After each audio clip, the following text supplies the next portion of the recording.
I think the number one reason would be the team. Because you behave very differently when you think it's your own. So if I'm building something, I can be passionate about it, but I should not be emotionally attached to it.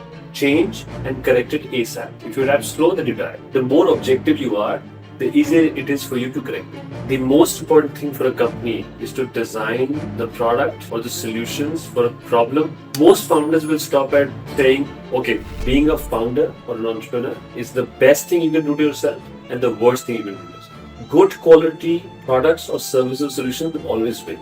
If you don't enjoy the process, you can't do it. Yeah. A good quality outcome is very important because if you love the process but it doesn't lead to a great outcome, you do it once, you do it twice, you'll follow. Build a routine which actually energizes you every day.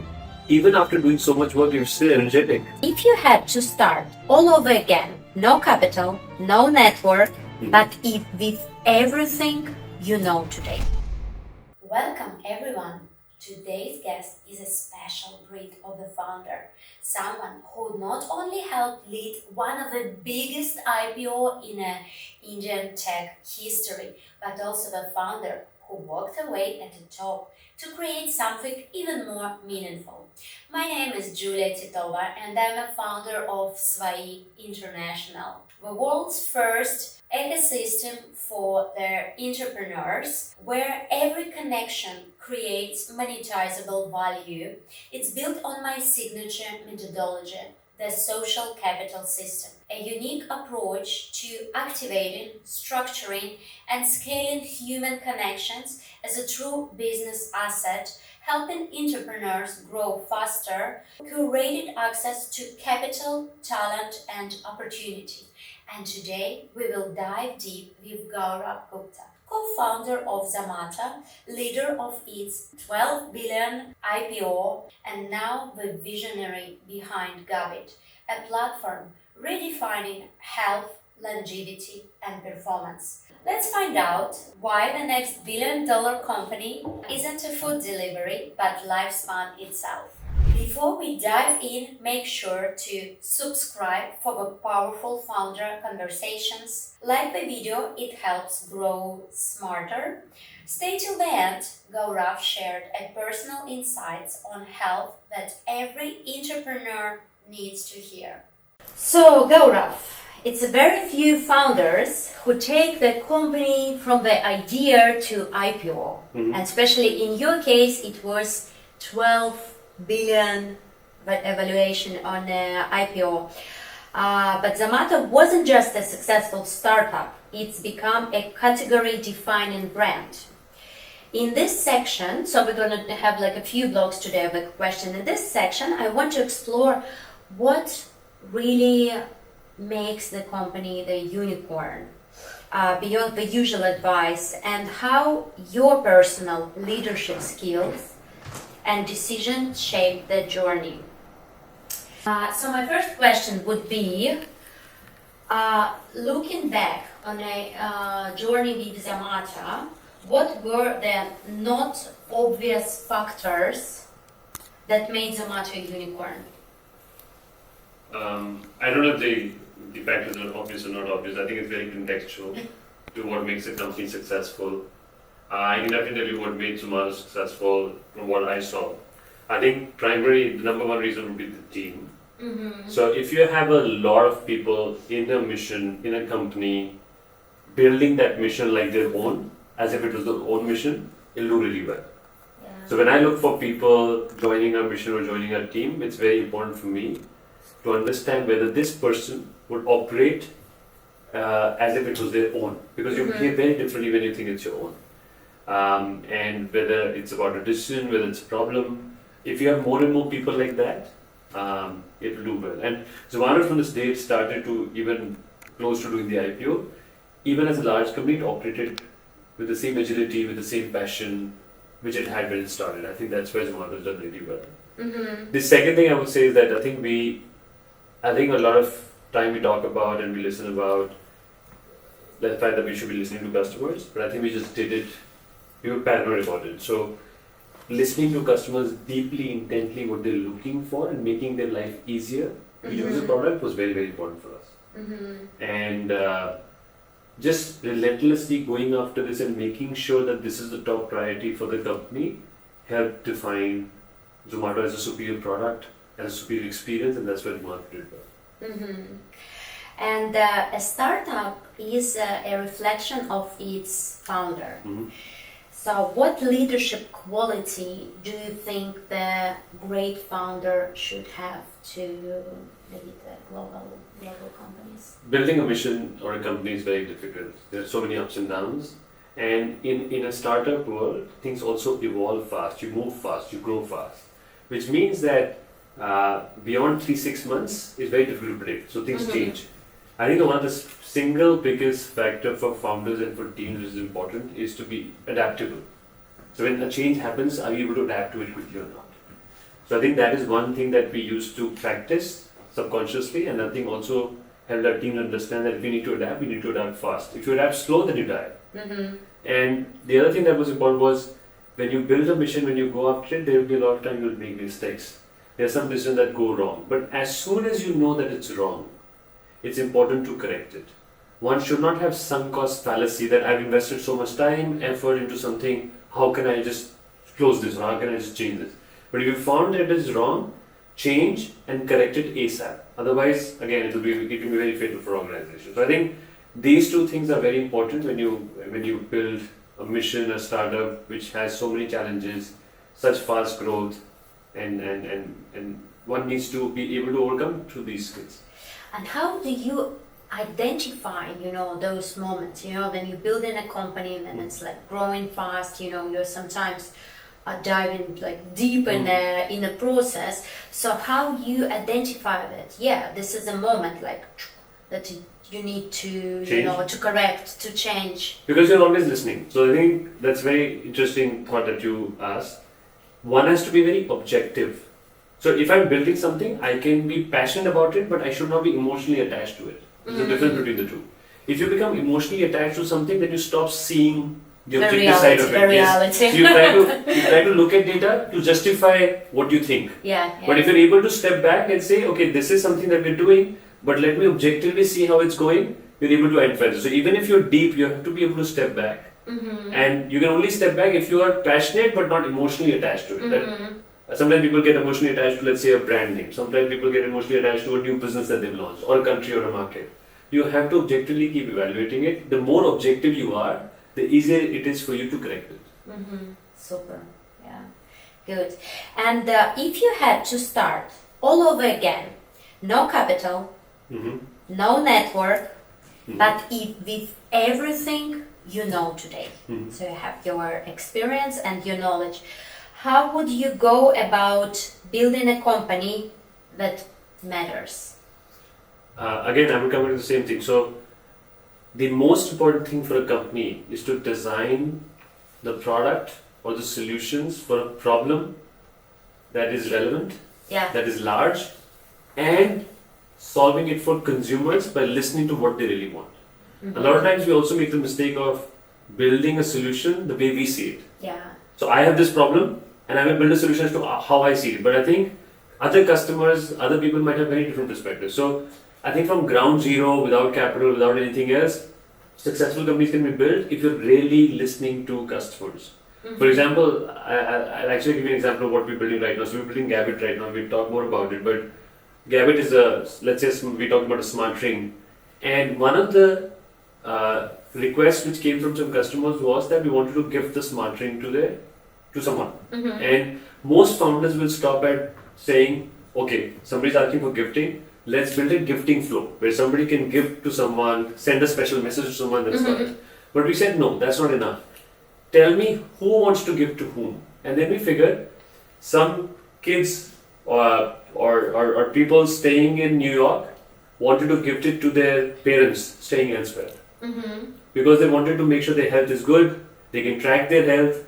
And for that, we didn't build a gifting flow, but we also built a flow where you can actually, in one click of a button, you can share your data with your loved ones. And your app starts seeing their data. And you can keep a track of how their sleep is, how their health is. And that's just like made people and users so happy. So that's a clear example of how you intently listen to customers. We all keep talking about listen to customers, but I think this example for me explains that quite well. Yeah, at the very beginning for the entrepreneurs, yeah, of course, the mission, the vision, the customer needs, it's super important. But where is this point when you actually see that, yeah, this is it? I mean, it's lots of ideas, flying around, lots of needs, and which is the one to take forward? Yeah. So how? Because there is no, any particular process. Do A, do B, do C, and it's happening. This is also creativity behind the. So to that point, I would say, being a founder or an entrepreneur is the best thing you can do to yourself, and the worst thing you can do to yourself. I'm 100% agree with you. So you understand what I'm talking about. Definitely. And if it is going to be the best and the worst at the same time, you need a very strong reason to keep doing it. Yes. And when you need a very strong reason to keep doing something, you have to love it. So I think I would say the first parameter should be that you should be in love with the area or the problem you wanted to solve. Because when times are tough, only that passion will lead you through. Mm-hmm. And after that, you should always, of course, do something which is actually scalable, which is a large-scale problem. It is relevant to people, and you can find a good solution to it. A lot of times, we also figure as to how is our solution very different from any other solution. I don't think that's a problem to solve, because at the end of the day, good quality products or services or solutions will always win. And sometimes there's hardly any differentiation you can do. For example, in food delivery, where you have to pick up food from a restaurant, deliver to a customer, how differentiated can that idea be? But if you really execute it well, you can still win in that market because it's large. So I think love or passion for that space is super important. And after that, if you have the ambition to build a large business, then scale should exist in that particular area. You shouldn't too much worry about in the beginning as to how differentiated my offering is or what I'm trying to do. I think as a founder, you should have the confidence that you'll figure this out and you'll build a better product as you understand customers better, as you execute better. Mm-hmm. And that wasn't planned, just a question from me now. And how did you start it? Like, how did you begin your journey? Like now, of course, you did, you're well-known man, you did one of the biggest IPOs in India, so it makes everything easier. But how did your journey started? Did you always knew that you want to be the entrepreneur and you're into technology, changing people's lives? Was it any changing moments in life? Was it any people on your way that really changed? So I did management consulting for a long time. I worked with Cardi for 10 years, and I did consumer practice and retail. I did a lot of modern retail with the clients for a long time, and then starting out being an entrepreneur was not on my mind. But I met a friend now, Dipinder, who's the founder of Zomato. He's the founder and CEO of Zomato. He pinged me and we met. And I found the mission, the vision, amazing. And we started building after that. And I think it was the best decision of my life. I've never looked back. I've loved building. Had an amazing time building Zomato to where it is today. Mm-hmm. And now building again. And I think this is what I want to do. Yeah, nice. Thank you. And we will switch now to the second block. I think this is now one of my favorite topics, why the future belongs to ecosystems. Mm-hmm. I think nowadays big shift in startups in the world in general. So before it was really product, but now it's all about creating ecosystem about the brands. Would you agree with that? I think ecosystems are more powerful and more impactful, and that's why actually they should be done, and then they are the future. Having said that, ecosystems are difficult to build because they're more audacious. You have to do much more to build an ecosystem than just a product and service. But if done well, it can be very powerful. But then every part of the ecosystem has to be strong, because only the best offering individually and as an ecosystem survives it. If any one part of the ecosystem is weak and some part is strong, then the ecosystem falls apart. So it's a very difficult thing to build, but I think it's a great way to actually build solutions for customers, in my view. Yeah, and with Gabit, you're building not just a tool, but it's all behavioral and habit platform. What are the key principles you follow when designating an ecosystem that changes how people live and think? So when I was, I'll tell you a little bit about how the whole thing about Gabit Yeah. came to be. So prior to COVID, I was not like this. I had 30 pounds more on me. My metabolic age was 49 when I was 39. Now I'm 35 when I'm 44. And it's happened in COVID because I used to travel a lot before that. And in COVID, travel just paused. Mm-hmm. So for the first time in my life, I fell into a rhythm of working out regularly, playing tennis, eating better food, sleeping at home, not on flights. And my health dramatically improved. And it felt like magic. And I said, if I can put my capabilities to building something which can actually do this for millions of people, there's no better gift than to give more years of healthy life to people. And that's how this whole notion of building into health started. So after Zomato's IPO, I tried to figure out how to build this new mission. And I figured something which is very interesting. And that's where the fundamental thesis of Gabit came into picture. Where I realized that fitness, nutrition, sleep and stress are the 4 pillars of health. And every health goal gets driven by these. So you pick up weight loss or weight management, diabetes, hypertension, women's health, hormonal health, healthy skin. It all comes to these 4 things. Like fitness scientifically promotes collagen development, which is healthy skin. And then I realized that if I want to build in health, all these 4 have to come together. And that became our own ecosystem. So we said, unlike other companies which are doing one of the areas, for example, some companies are focusing on sleep only, some companies are focusing on fitness, some are focusing on meditation, we believe that health should be done together because all these 4 pillars are interconnected. If you do fitness well, you sleep better. Yeah. If you sleep better, you do fitness well. If you eat better, everything's good. Stress screws up everything. So we said we'll build Gabit together with all these in play, and that's why we built this whole ecosystem of health. We were saying anything that we do, we'll make sure that these pillars are at play. We built tracking, a lot of tracking in Gabit, so you can actually track your health markers, at least know where you are. Then we have nutrition plans and fitness plans where you can actually get healthier, and we also have products. So we're saying either products or services or tracking tech come to Gabit and get healthier, live longer, and that's the whole longevity platform of Gabit, how it's designed. I think it's truly. I feel that it's really a revolution. It's a future, And then we met, and I dive deep into this, and I think from every day I understand more and more how it's genius and the whole ecosystem around well-being, and I don't have words to explain it really, but it's good. It's experience it. I experience it, and from every day, I learning more and more, and I see that I'm definitely on a mission with you, and we met with you. That wasn't in the script as well, but just just a question. So we met with you in October last year. Had a couple of calls. And why did you choose to do something with me? I think, as I mentioned earlier, first somebody has to be super passionate about something. Yeah, it's also the question to the people who will watch us, what person to be, so that the founders like Gaurav will choose you guys. So one, I could see that you're very passionate deeply about this space. And I think that is important. If you can relate to health, if you're that customer, then you'll actually be able to build for it. I think that's important.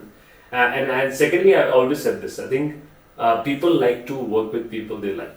Yeah. So our interactions were very open. They were very honest. They were very transparent. We got to understand each other better. I think so. These 2 factors are very important for me to actually decide who I want to work with.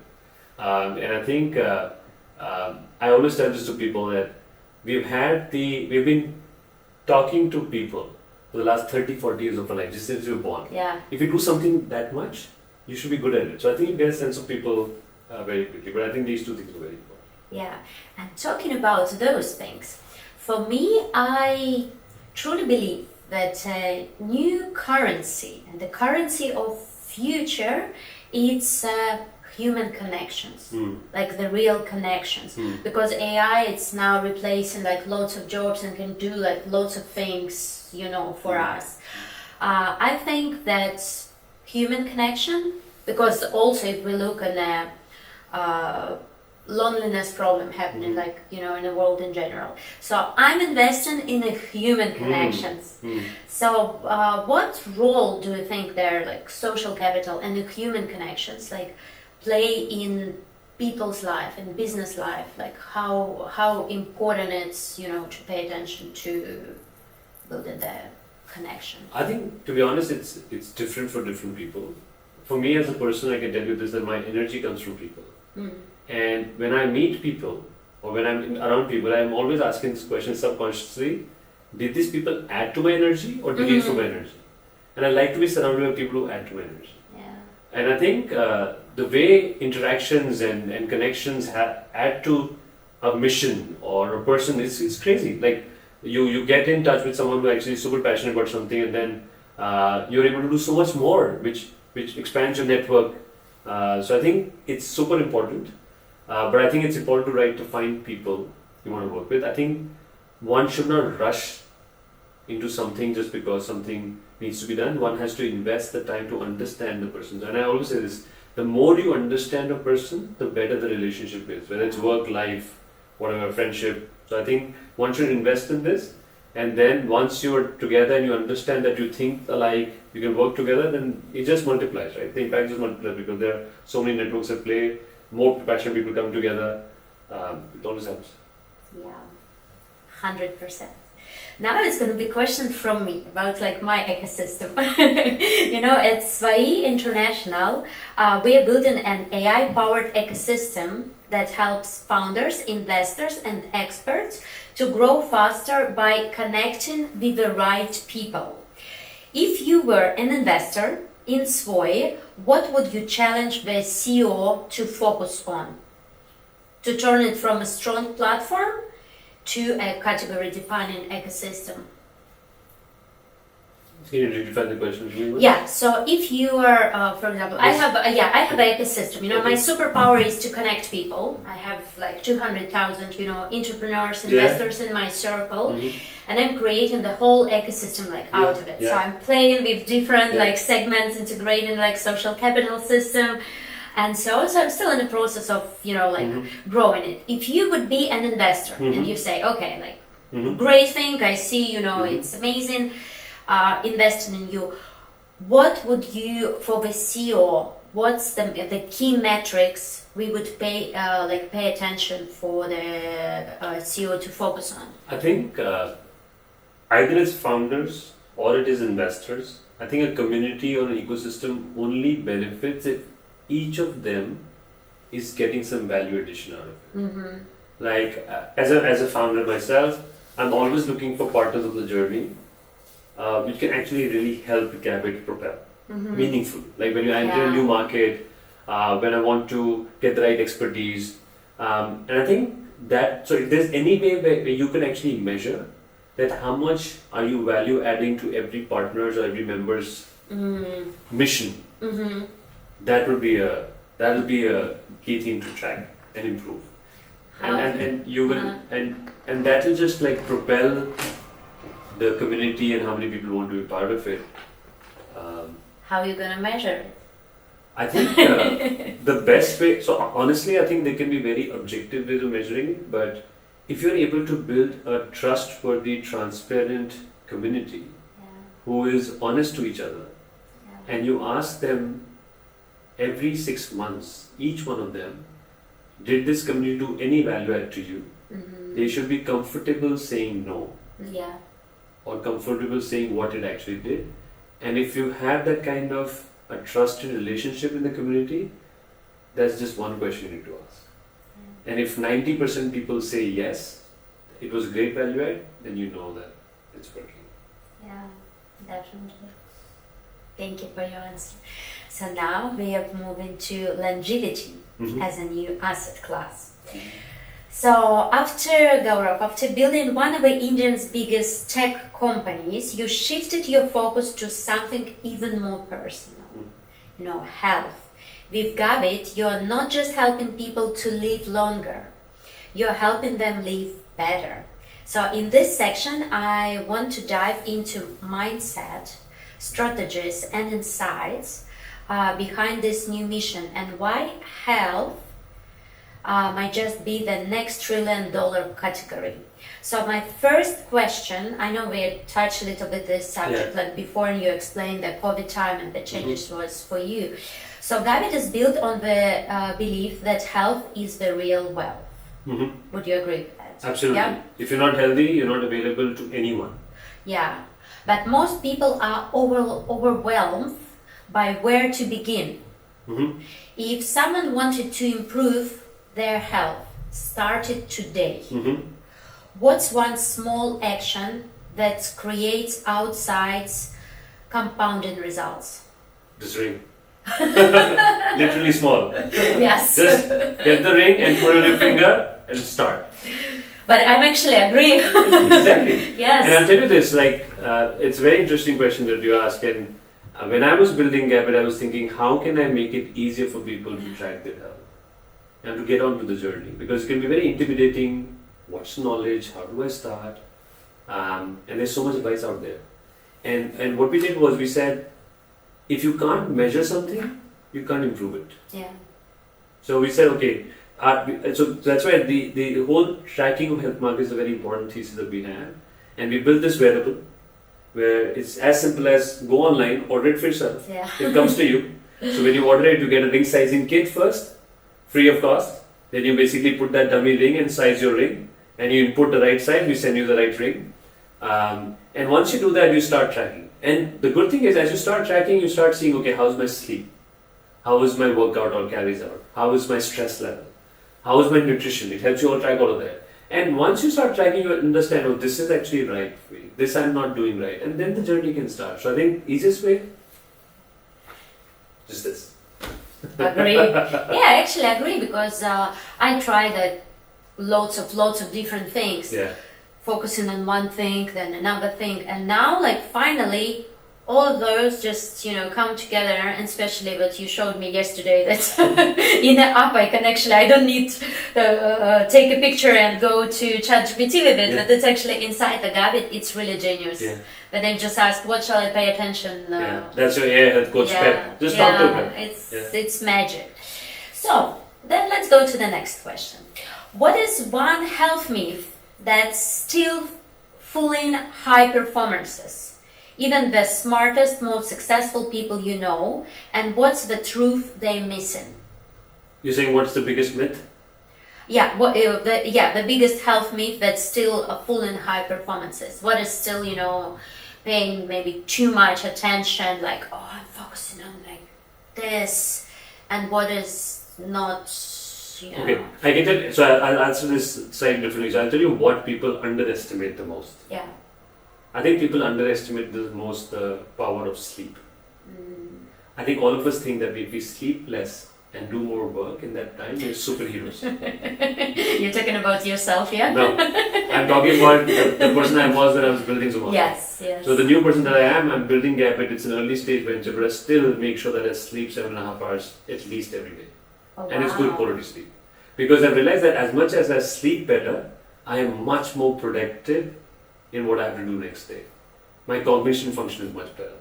So that is just, people just don't understand that. So the amount of sleep, the time that you go to sleep, and the quality of sleep in terms of how much deep sleep are you having? Are you having 2 hours of deep sleep every day? How much rapid eye movement sleep are you having? Are you having 2 hours of rapid eye movement every day? I think it's very important, very understated right now.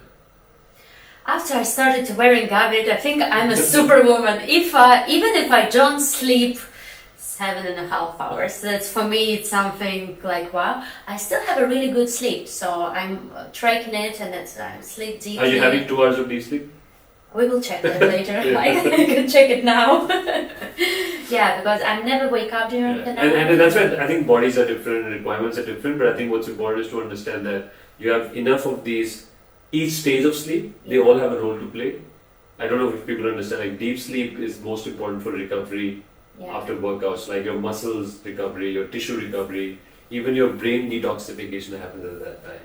Rapid eye movement is very important for essentially emotion regulation, or hand-eye coordination. Like all of that is very, very important. Good. And by building Gabit, of course, on an everyday basis, you constantly learning from world-class like athletes, probably like significant people, biohackers and health scientists. What's one shared insight they all agree on that the average person hasn't realized yet, but absolutely should? I think most of these athletes, because by the good advice or practice, have actually realized that all these 4 pillars that I mentioned to you, like fitness, nutrition, sleep, and stress, are all important. Yeah. So you have to sleep better, you have to eat better, and you have to manage your stress better. You have to be more mindful, and that I think a lot of more reward people have understood. I can give you an example. For example, when people think about weight loss, people think about, okay, I need to eat less. But don't pay attention to their other things. Like sleep scientifically. If you sleep less or don't have good quality sleep, it scientifically in your body prevents you from losing weight. Stress, cortisol, higher cortisol levels in your body chronically, like over a longer period of time, actually will stop you scientifically from losing weight. People don't understand that. Yeah. So I think that is one thing that people don't understand, and I think Gabit is trying to do that. So Gabit, by the way, is a take on good habits. It's one word for good habits. Yeah, I love that. Health is all about good habits. So but what we're trying to say is that pick up things that you can do for life. Don't pick up things that you can do only for 2 weeks and you will leave them after that. And I think that's very important. I think I'm really lucky. Okay, let's move to the next question. Probably I already know the answer, but let's say you were given $10 million to invest, but only in one trend, shaping the future of health and longevity. Where would you put the capital and why now? Where would I put the capital? Yeah, if you would put like, okay, Gabit, of course, this I understand, but can you imagine Gabit, everything is good and happening. If you would need to choose other like areas, where would you invest? So I'll tell you another area that we ourselves are working a lot on and I think very excited about. So this is very powerful information about your heart health, and it's very personalized to you because it's your data. And it actually tells you how well is your heart performing. And what we're now trying to do is use this to actually predict whether someone could actually have a higher risk of a heart disease versus someone else, so that they can act much early and not let it become so serious for them. So we're working on such, using AI, using this data, we're working on some predictive model like that. That kind of research will take some time and we'll be able to do something. If I had the money and the resources, I would actually invest a lot there. Because then it becomes such a good guardian for you. Yes. If you have this on your finger, this is your saving point, which will actually tell you that if you have any important illness, it'll actually guard you or warn you much before in time. So I would invest in that area. It's really like resonated with me because my dad unfortunately passed away like 10 years ago with a heart attack. Okay. And even if he like saw the doctors like before that, we wasn't able to diagnose that. So it's really interesting. And with this ring, for example, I do have sometimes my blood pressure like jumping living his own thing. Do you think it's going to be possible with this ring to implement the blood pressure measurements? Yes, eventually you will see over the next few months and years that most important metrics will all come onto one device. Okay. And that's our endeavor. We want to make it simple for users. And the blood pressure as well? Yes, it's possible. Oh wow, I love that. From every minute more and more. Okay, so trust is the biggest currency in health tech. When you are not a hospital, not a doctor, how do you build credibility at scale and get people to trust your platform with their most personal assets, their body? So I think we have to understand that everybody has a role to play. So as Gabit also, we partner with the best fitness coach possible, with the best nutrition coach, and we make sure that that expertise comes to us from all of them to actually build the right programs. So for example, our fitness programs have been built by the best fitness coach available. Our nutrition coach are similar. And we now have a team, a scientific kind of like advisor from Harvard, who's actually helping us work on the predictive health part that we spoke about. So the expertise and the expertise and trust comes from the people who actually are known in this area. And then of course we're using technology to make sure that their expertise or their knowledge can actually help millions of people. Right? And also adding AI into this, and it's... So in fact AI, that's an interesting point. So AI is actually helping us personalize this at scale. Yeah. So for example, we got this AI health coach called PEP, and a lot of people told us that I don't know how to use, what does each metric mean, how to improve the metric, what do I do to improve the metric. So we just introduced the AI health coach. Yeah. And now you can go to PEP and say, how was my day yesterday? What can I do to do better? My deep sleep is not improving, what can I do? You can ask anything and it'll respond. It's pretty smart in doing that. And the good thing is it uses your data to tell you what to do. So it's not general. It's not generic at all. It's very personalized. So so I think it's very helpful. And, genius. And with your data, the good thing is with your data and more of your data, the answers that you will get will be even more useful. And at Gabit, what we also try to do is that make sure that you can track your health markers across different elements, and all of that can actually then be exposed to AI for you to get more insights about your health. So you got your heart health data from the ring. Then we also have a smart scale where you can actually measure your body composition, your fat percentage, your muscle mass percentage. We also got CGM, continuous glucose monitoring for monitoring glucose, and then you can also do blood work.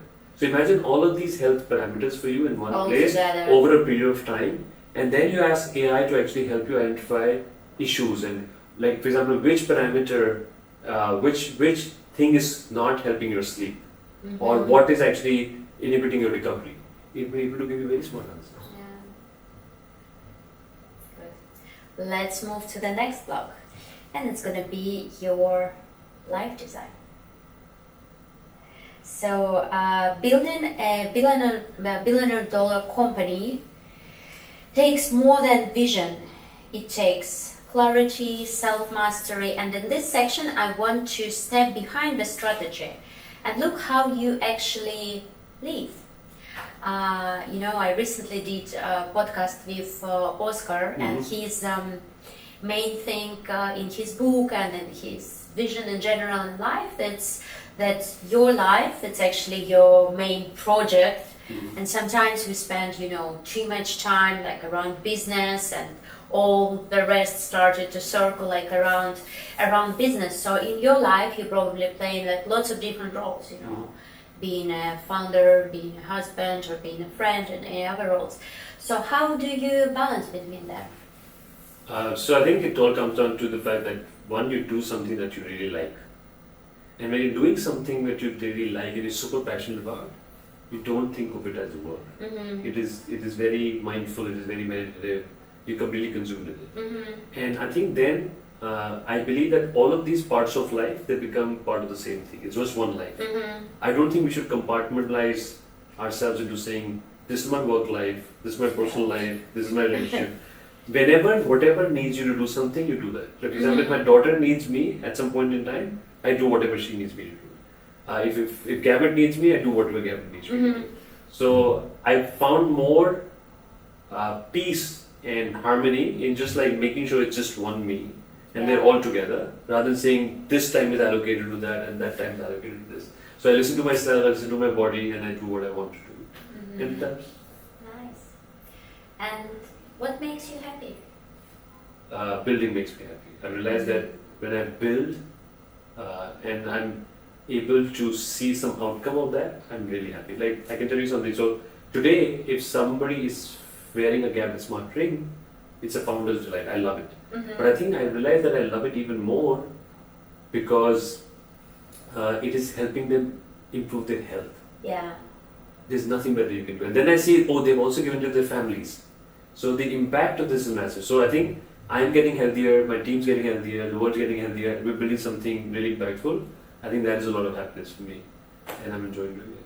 But are you enjoying more because you say, I love building, so are you enjoying more the process of building, or like what makes you happy more? The process of building, or the actually results of it? Because in my case, I'm sometimes, when I'm super like passionate about something, I'm just enjoying the process, like, so even I'm really result driven, but I can be really like enjoying the process, especially when I need to do something, Mission Impossible, for example. I really like the mission you gave to me. Like, we need to get this and that. And I'm like, oh my god, I love that challenge. And I even enjoy and sometimes the fact of the challenge itself. And this feeling then challenge comes. I'm like, oh yeah, I love it.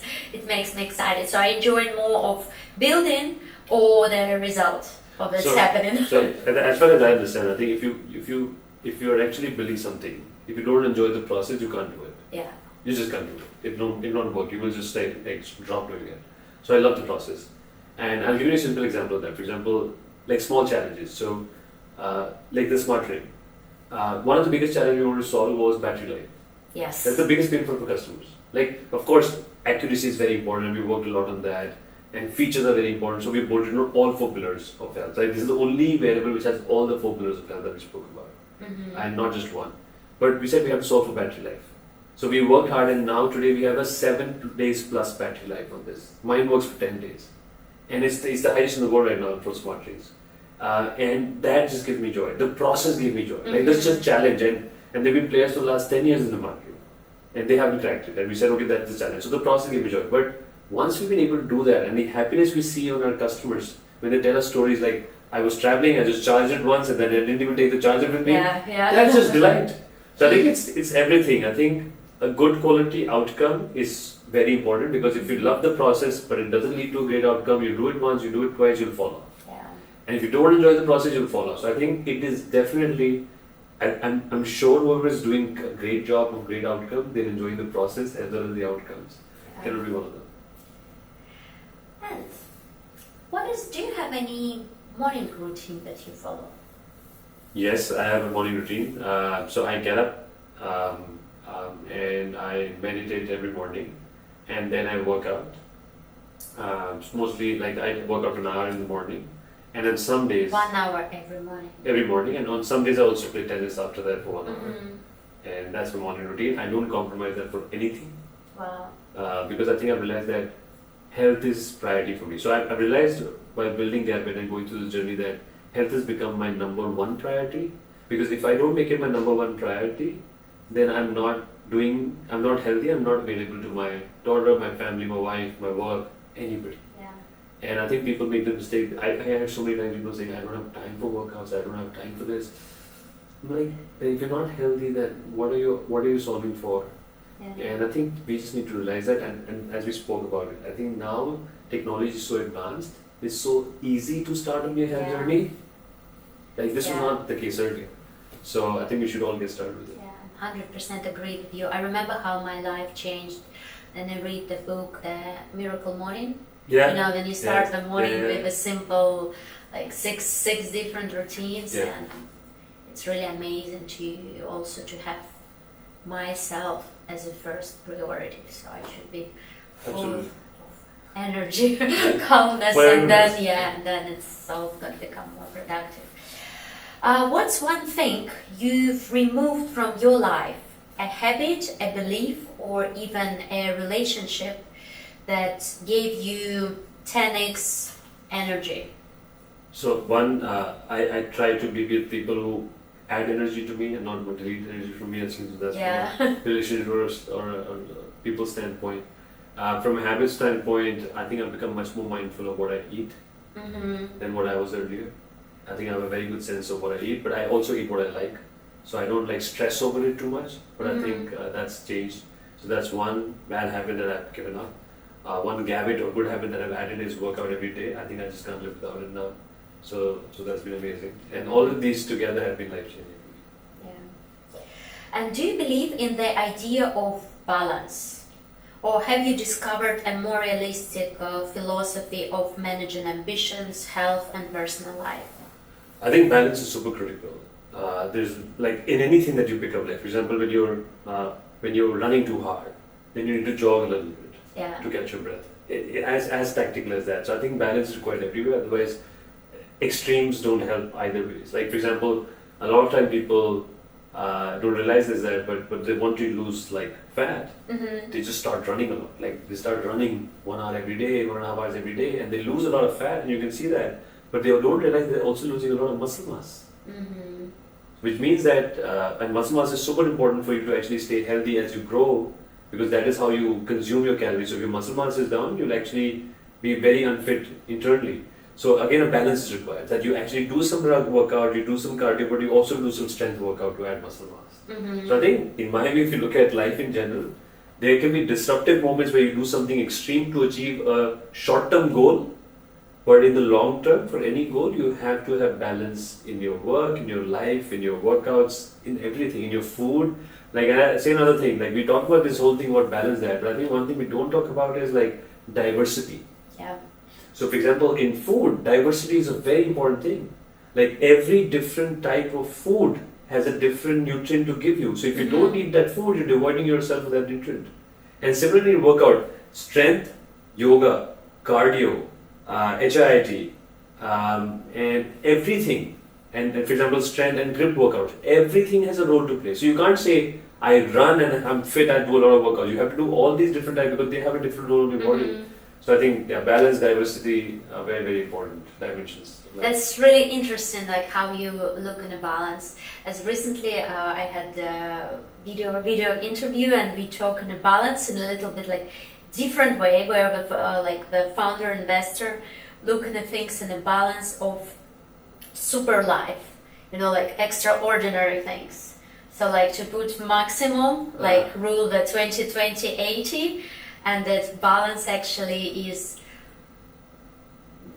it would be wrong to say not exist, but his philosophy behind it is just to do this small lives but on a full maximum, and just to balance between like those like super powerful things. But that's also balance. So Yeah. you go extreme and then you go slow.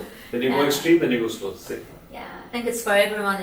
They should. I think the most important thing is to listen, to be connected to yourself, whatever works for you, to the heart, and to see what's worked for me. I love this extreme things sometimes, and I'm super challenges. And then, for example, now I was like pump non-stop, and then weekend wellness center, creating space for to create more. Good. So fast forward 10 years. What does a perfectly live day look like for you? From the moment you wake up to the moment you go to bed. Same as today. Okay, wow. Good. And do you have any routine before, as we spoke about your morning routine, do you have any routine before go to sleep? Oh, before going to sleep, so I think I try to do a couple of things that I've learned. One, I eat early, so I give a big break between when I eat and when I sleep. So I do my dinner by 5:30 mostly p.m. And I sleep around 10:30. So I think that's helped me a lot. And I think just what I'm eating, I'm very, very mindful of that. I don't come across I don't interact with screens like half an hour before I sleep, just basic stuff. So you always switch it off before? Oh yeah, mostly.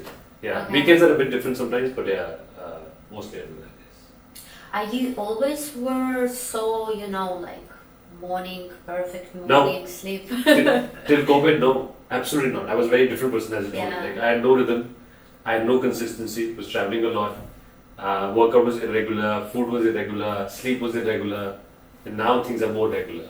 I can still be better. But yeah, very different now. So was it any specific thing that triggered it out, or it just happened naturally? Just in COVID it happened because... So thank you to COVID. Yes. In this case, I think for me it just turned out that way because there was no travel. Yeah. So I just was able to work out every day.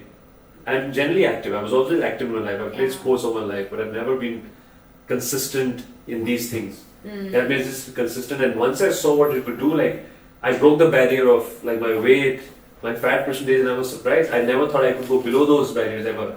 And once those barriers broke, I realized that I can do much more. Okay. Yeah. For me, COVID was also the great time. That was the time when I really managed to build my company really, really well. Yeah, and I think it was a very challenging time in general, but transformation. Because of how different it was from usual time, there was a lot of things that we could do differently that we didn't do before. Can I ask you the personal question, personal advice? For example, I'm the kind of person who I really understand, the meditation, love yourself. I'm always into all these different practices and techniques, and I understand that how important it is to be connected to myself. But I do sometimes have a problem where I'm so excited about something, like new project I'm involved, the company growing, and so I just cannot stop. Mm-hmm. So I'm workaholic, and I admit that. Mm-hmm. So what advice can you give me to work on that problem? Yeah, so I think one, you don't think of it as a problem. It all starts here. It's my I think competitive advantage. Yeah, so don't think of it as a problem. Think of it as something that you like to do. That differentiates you and makes you do things better. I think and sometimes a lot of people around us tell us something and we start believing in that, and that becomes a vicious circle. So don't believe in that. And secondly, I would say build a routine which actually energizes you every day. Even after doing so much work, you're still energetic. Yeah. There's no problem. For me, the fact that I work out every morning gives me so much energy to go through the day. I'm fine. And I've realized how that changed for me. So I think find for yourself what is that daily routine which actually still helps you power through that journey, like energy, whether it's the food, whether it's your sleep, whether it's your whatever it is. Mm-hmm. Don't compromise on your health while you do that. Otherwise, I think everything's okay, in my view.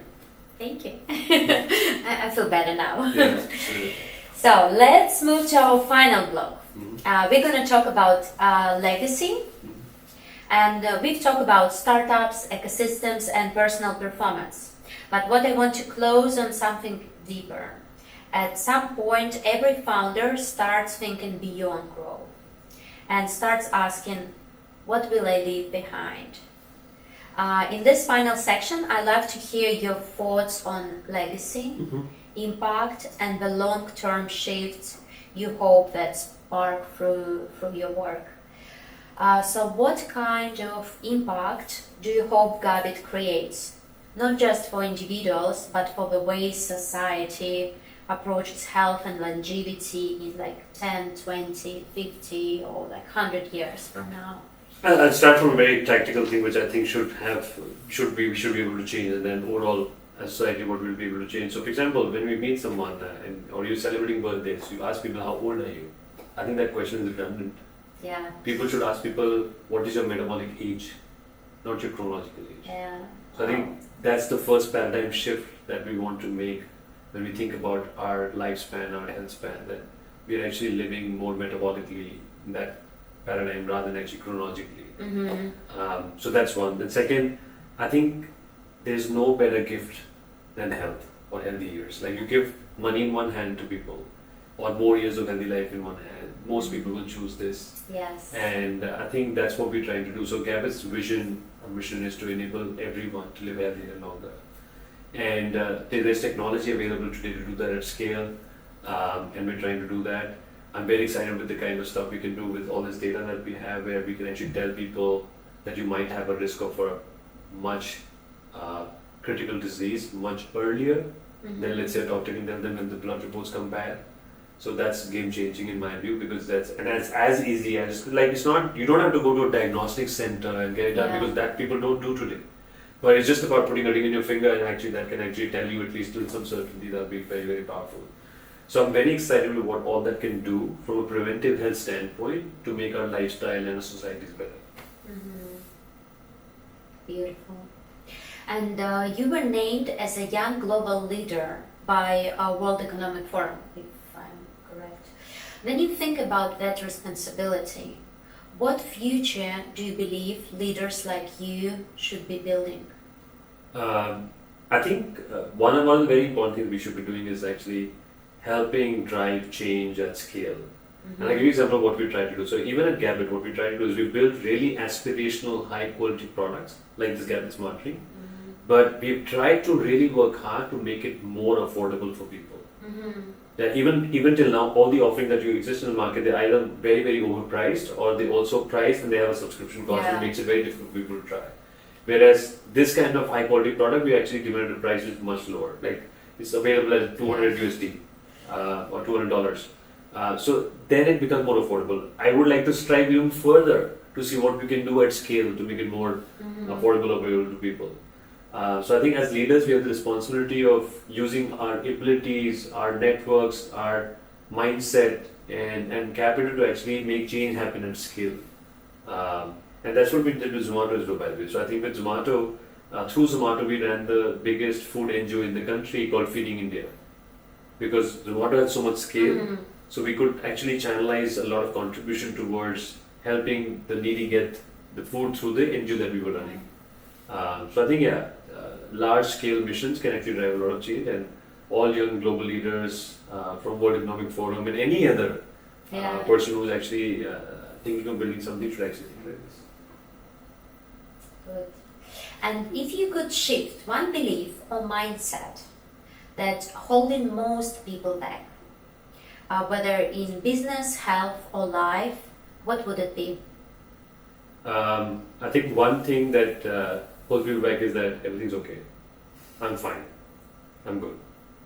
I think just the realization that, or the measurement that things might not be okay, and the awareness is missing. Whether it's health, whether it's about your capabilities, whether it's about your relationships.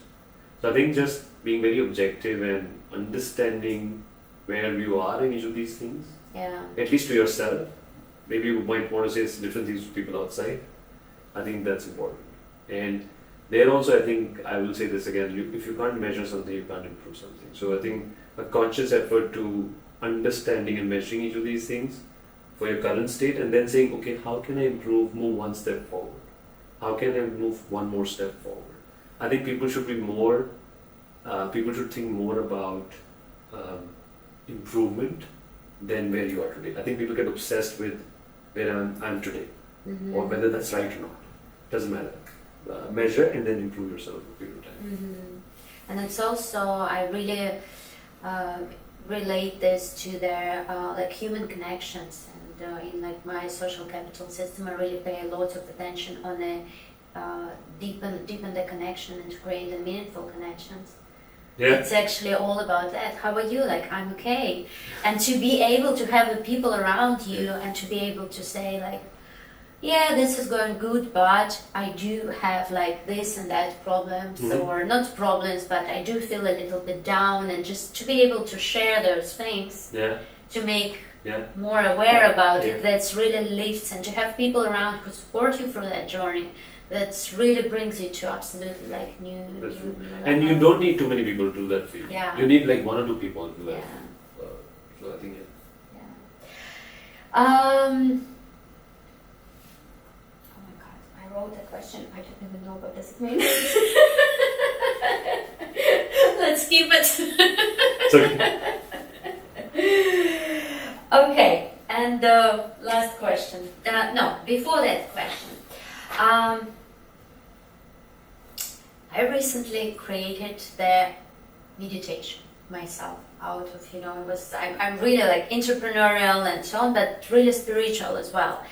And I think that every like entrepreneur, leader, creator, it's really need to have like strong vision of where like you going to. I think the first in like everything, it's just to have this deep connection to yourself and to create like the long vision. So I was doing this project like for a long time. So I was like meditating, placing myself on there before I die or before I go to another planet, like, throughout the years, feeling like what do I feel there, and then living through in my life now in feelings how I am there.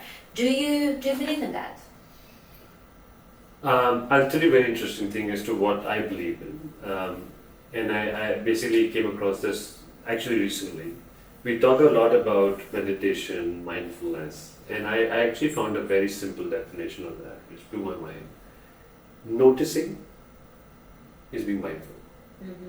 So if you're just noticing something intently, 100%, you're actually being mindful.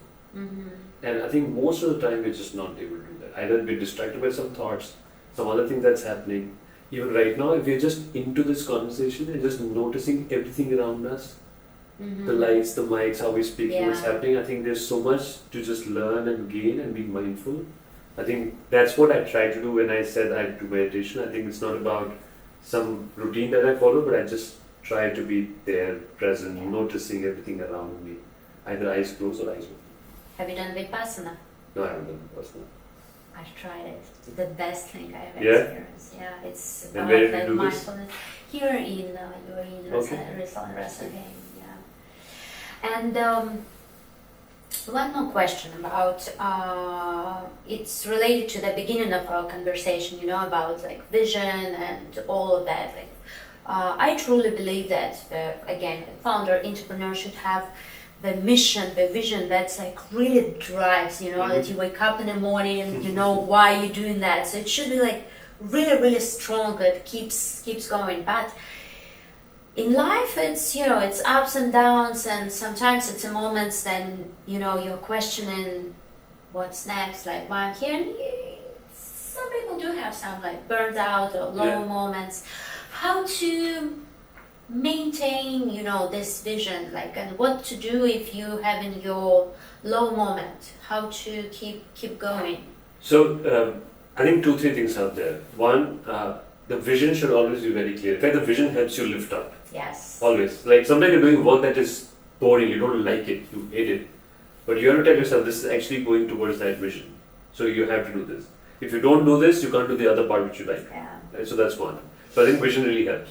Secondly, I think I've seen most of the times we also spend a lot of energy and get worried a lot about things that are not in our control. So I think as a founder, as anybody, you should actually ask yourself, which are the things in my control, which are not in my control. Don't fret about things which are not in your control. You can't do anything about it. And for things in your control, try to do something about it. Yeah. And as soon as you get into action mode, rather than worrying mode, you feel better. So I think just showing up, getting into action mode, solving the problem at hand, which you can control, gets you up. And as you solve it, if you're smart, if you're doing the right way, you get to a solution which actually solves some of the problems. So it's like fretting, worrying. If you really want, like, if you're doing it, just get yourself out of it. Yeah, because I think worrying is just sucking out And energy without any reason. Like, why to worry if I cannot change something? So just stop worrying. Yeah. And sometimes you can get yourself out, sometimes your co-founder can get you out, sometimes some team member can get you out. So surround yourself with people who can catch you, who can catch you like that. Like, why are you just worrying about it? And why don't you do something about it? Right? So I'm building Gabit with my wife, who's my co-founder. And I'm blessed to be able to do that. Right? Because I think we're so objective to each other. We understand each other so well that it's so easy for us to actually help out each other in our difficult times. So yeah. So, and how are you, by building their business together with your wife, so how are you managing that? How are you differentiating or the personal life and the business life? It's not easy. So as I said, I think life is just one. You don't need to distinguish between the two. One. And secondly, I think we need to realize that in a co-founder, what do you look for? You look for trust, support, and time. Yeah. You can't get that more than in your partner. Wow. Yeah. And I think, I'll tell you what, the more time you spend, now we spend much more time together because we're building this together. I fundamentally believe the more you spend time with anyone, the more you understand that person. Yeah. And if you're mature enough, you'll actually be able to also demarcate your time and your spaces. Right? For example, you have to be able to like evolve in your relationship in different contexts. I think we're mature enough to be able to do that. Good. And finally, for every entrepreneur listening who is playing the long game, what's the one principle or belief that's kept you grounded, clear, and moving forward no matter the reason? I think the one thing that really helps, and I think especially when you're doing well in life, the one thing that really helps, if you can stay that way, is that be objective and know that you don't know everything. I think as humans and as people, we're all guilty of getting to a point where we think that we know everything, every decision we're taking is right, and they will play out. I think we should never get into that mindset. You should always be very open, objective, listening, play with your gut, but be objective. We don't be arrogant. Like play with your gut, but don't be arrogant. I think that's what I would say. Because in the long term, you can't win all the time, but you need to play the game consistently, and that's why place long-term bets. Don't do short-term actions. Sometimes short-term actions are very, very enticing. You can get like growth quickly. You can get sales quickly, but they hurt in the long term. So stay the course and stay objective is what I would say. Thank you so much for your time. Thank you, Julia. Thank you for having me. It was a pleasure. If these conversations inspired you, do the 3 simple things. Subscribe to the channel for more high-impact interviews. Comment below what's one habit you will implement today. And of course, order a Gabit ring. And if you're building something extraordinary in health, tech, or business, apply to join SVOI International. You'll gain access to people, tools, and partners that scale your impact faster, smarter, and together. So, Gaurav, thank you for being here. Your shift from unicorns to longevity is not just strategic, it's deeply human. And I know this is just the beginning.